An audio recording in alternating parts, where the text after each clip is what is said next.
Super Bowl 60. Bad Bunny takes center. Seahawks. Walker scores the MVP touchdown. Super Bowl 60, 2026, the night America heard Puerto Rico. On February 8, 2026, under the bright lights of Levi Stadium in Santa Clara, California, America didn't just watch football. It witnessed a cultural moment.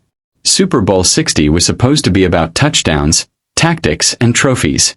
And yes, the Seattle Seahawks defeated the New England Patriots 29-13, lifting the Lombardi Trophy with authority.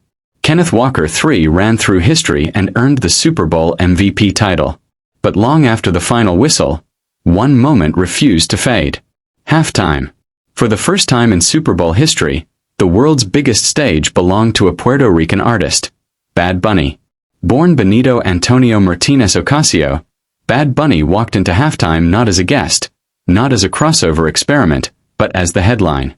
No English opener. No apology. No translation. 13 minutes. Pure Spanish. Pure identity. As the stage transformed into sugarcane fields, Caribbean homes, and the heartbeat of Puerto Rico, the message was clear. This is not background music, this is history. He opened with Tití Me Preguntó, followed by Yo Perreo Sola and Safaera, turning America's most traditional broadcast into a global reggaeton arena. The rhythm was unapologetic. The language untouched. The crowd divided. Some danced.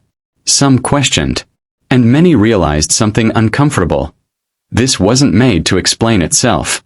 Then came the surprises. Lady Gaga emerged, not in spectacle, but in solidarity, performing a salsa-styled version of Die with a Smile.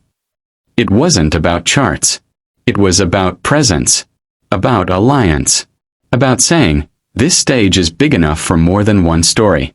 Moments later, Ricky Martin appeared, a bridge between generations, reminding viewers that Latin music didn't arrive yesterday.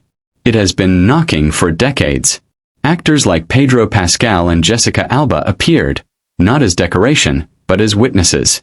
Artists like Karol G, Cardi B, and young Miko added fuel to a performance that felt less like entertainment and more like a declaration. And then came the moment that stunned even skeptics. A real couple got married on stage. No stunt. No actors. A real wedding during the Super Bowl halftime show, with Bad Bunny signing as a witness. Love, commitment, and ceremony in front of millions, quietly reminding viewers of a line that echoed throughout the night. The only thing more powerful than hate is love. But symbolism didn't stop there. Bad Bunny held a football marked 64, a reference many linked to Puerto Rican identity and struggle. Puerto Rico, a U.S. territory whose people are American citizens, yet cannot vote for the U.S. president. The halftime show never said it directly, but it didn't have to. This wasn't a protest shouted in anger. It was culture spoken calmly. Reactions exploded instantly. Social media split into two Americas. One praising representation, history, and courage.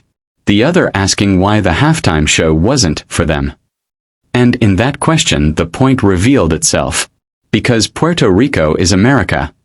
Even when America forgets. Bad Bunny didn't perform to be understood. He performed to be seen.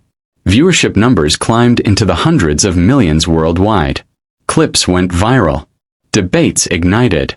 Some called it revolutionary. Others called it the worst halftime show ever. And yet nobody ignored it. That alone made it one of the most powerful halftime shows of all time. This was not about English versus Spanish. Not about pop versus reggaeton. Not even about football. It was about space. Who gets the biggest stage? Who gets to speak without translating themselves? And who decides what American looks like? Super Bowl 60 will be remembered for a Seahawks victory.